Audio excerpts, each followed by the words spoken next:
Welcome to today's episode of Sis, Get a Grip. Don't have my partner here. I miss her so much, but due to some reasons, we're just going to be chatting with the crew and just getting to know them and asking them some serious questions, and they're going to have some serious answers for us. So let's jump right into it. Before we start, we're going to get to know these beautiful ladies, and we're just going to ask that each of you introduce yourselves, tell us where you're from, a fun fact about you, and what you do for yourself. Hello, everyone. My name is Nadia. From Ghana, but I've lived in several places. I've lived in New York. This is my fun fact. I've lived in New York, I've lived in Chicago, I've lived in Atlanta, Connecticut, and now I currently live in Charlotte. Thank you for having me. Hi, my name is Beatrice. I'm from Ghana too. I'm now in New York, but currently in Texas. I'm a student and I work also. And fun fact is, one summer I did almost like 6 states. I love to travel. So yeah, thanks for having me. Hello, everyone. My name is Dr. Janet Aintree. I am currently in Ohio. I've also lived in New York. But fun fact about me is I'm married with 2 beautiful girls, and I currently work as a chemistry professor at a 4-year university. Nice. Thank you, ladies. That was a wonderful introduction. And they're going to be joining us today for our first ever talk back. And we just want to get their feedback. I know you guys are used to kind of hearing us talk, but this is just to get some different perspective on some of the topics we may have spoken about. And they're just going to be sharing different perspectives pertaining to some of the topics we have written down. So let's jump right into it. We want to ask some questions. We're going to do 2 categories. So we're going to do the category of relationships, and we're going to do the category of lifestyles. We have picked 2 separate topics from here, and we're going to just basically be discussing them. What are the 2 biggest lessons you've learned from a relationship, and has there been any regrets? So the 2 biggest lessons that I've learned is definitely it's easier to find fault in someone else than it is yourself. And then the second one I would say is it's good to figure out who you are as a person outside of your relationship, or if you can, even before you get into a relationship. And I definitely have a ton of regrets because looking back, when I first got married, I was young and there was a lot of things that I wish I could have changed or done differently.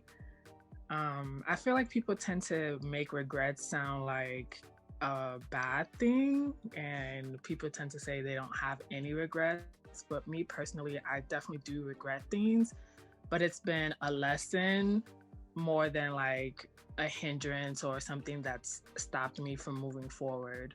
So I've definitely learned a lot from my regrets. And I think it really has to do with me not knowing who I was as a person before I got into my relationship. Okay, thank you. So 2 lessons I've learned from relationship is putting yourself first. It's not every time that you have to have the partners things before you. I think you should definitely consider your motives and your your goals way before you incorporate or you add on from your partner or your whoever you're dating. And the second lesson is I think you have to know who you're dating, like really, really well. Sometimes like you're friends before you date. So you kind of know the person on that friendship level. It's different when you happen to like now in a go into a relationship with a person. So having like good like knowledge about the person it's really important. And a regret I would say is it boils back to like the first thing what I said first about what I said first is I regret not putting myself first and like taking the views of the partner like in high esteem than mine.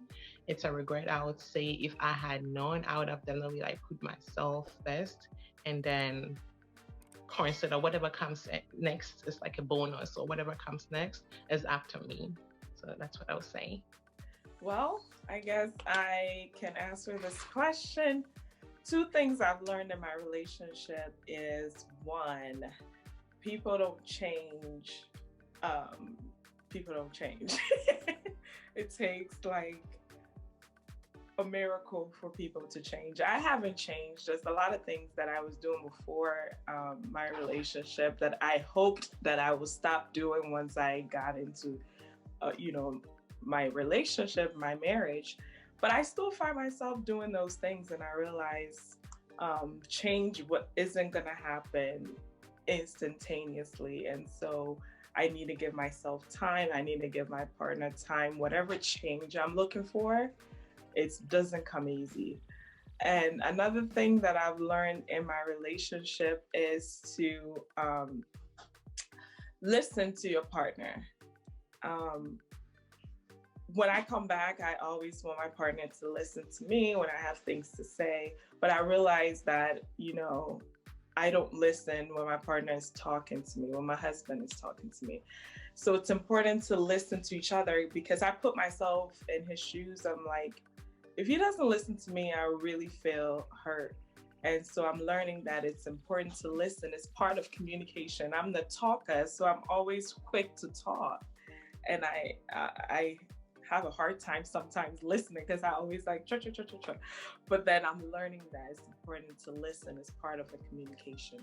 Regrets in my relationship, I guess I regret being a bad listener, because there's been times that, I've missed out on good conversation because I wasn't listening. And so that's one thing that I'm working on, to be a better person in my relationship. Thank you, ladies. Those were some wonderful answers, and I really appreciate that. Just to highlight a few things, one of the things that was mentioned was that regret is not a bad thing.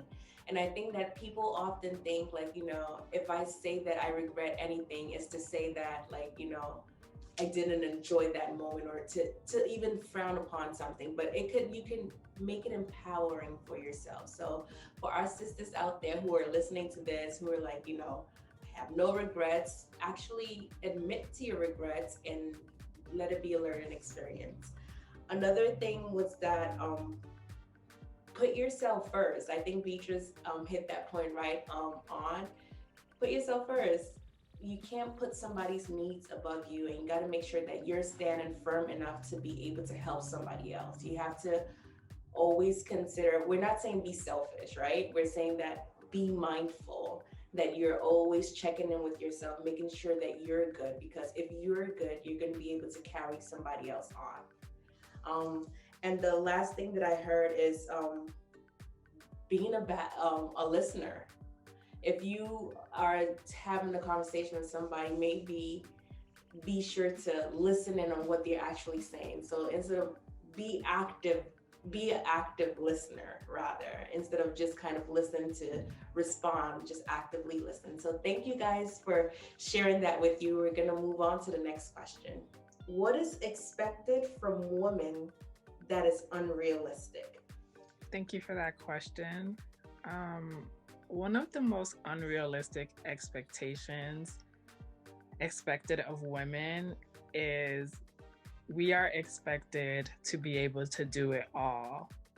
we're expected to be able to look exactly the way we looked when we first got into our relationship. We are expected to not change, kind of stay the same. We are also expected to work sometimes, but in the same day, work, cook, take care of the kids if you choose to have kids, have enough energy for sex. We're just expected to like be able to do it all. And us as women, sometimes for some women, tend to like take it all on and try to do it all. And we end up crashing and burning. So that's definitely one of the expectations. I feel like it's super unrealistic that has to do with women. My answer is quite similar to Nadia's answer, but I'm going to put it this way. I think women are expected to be that. I'm going to use like some slang or some terms like that boss lady, and also be that Mrs. like goody tissue, like all right, all right.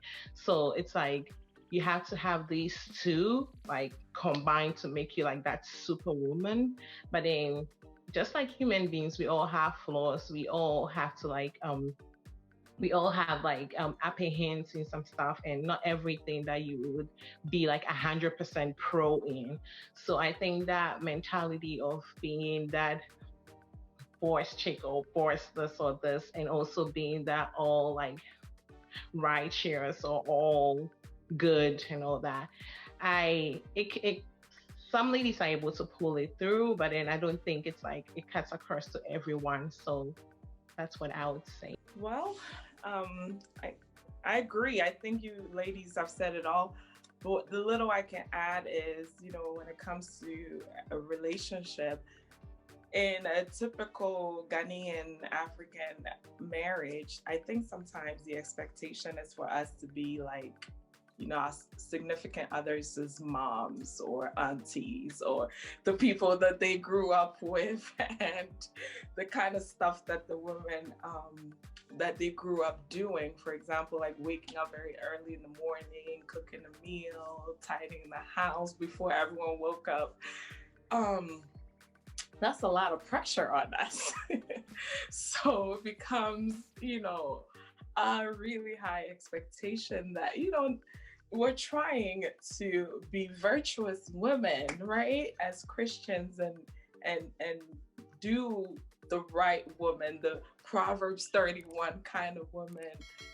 But sometimes, depending where you're living and what time you are in your life, whether you're going to school or working, some things may prevent you from doing it the way that our parents used to do it. But that doesn't make you, any less of a woman. So that pressure, sometimes I feel like we have to do it the way our moms did it, and the way our grandmas, they would hold like 5 kids in their hands, and you have 1 kid and you're struggling. And so that becomes very unrealistic, and we need to be true to our time and our day and what's going on. Okay, that was wonderful, ladies. We really appreciate those answers. Sometimes it really is hard being a woman.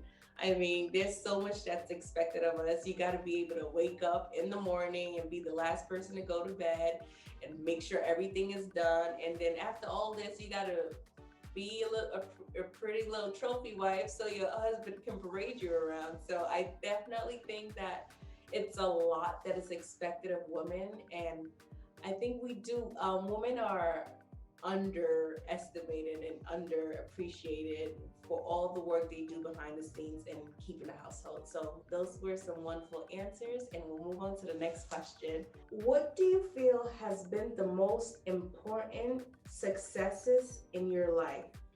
Have there been any frustrations associated with it? So for me personally, one of the biggest successes was getting my degree. And it was a success for me, not because of the degree or getting a job or all that good stuff. It was finishing what I started, which can sometimes be a difficult task for me. And because like I was pregnant during like my last year or two of school. And I also got married and had to move. So there were several factors that ended up making me have to be in school longer than I intended.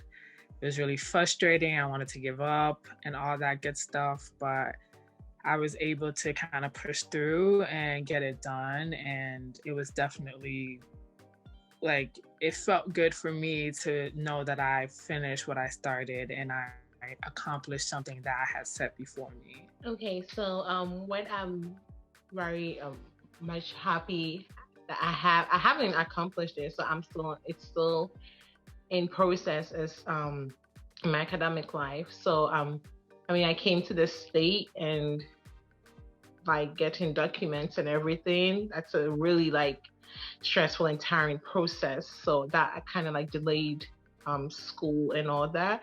But then I'm really like proud of myself, like where I've come. Just when everything went through, I got into school, doing great. Everything is going well in terms of like the academic side. So I definitely know I'm definitely gonna come out like very successful. So it's still in progress, but I know I'm on a good track. So yeah. So one thing I have accomplished that I'm so proud of is my completing my PhD.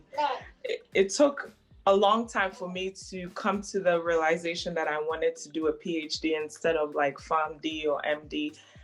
I know that I'd never met a person who's done it before in my family, and I was just going on a journey that I didn't know anyone personally that had gone that road. But I took a step and I did it, and by God's grace, I graduated with it. And so that, is a big accomplishment of mine, and I'm grateful for it.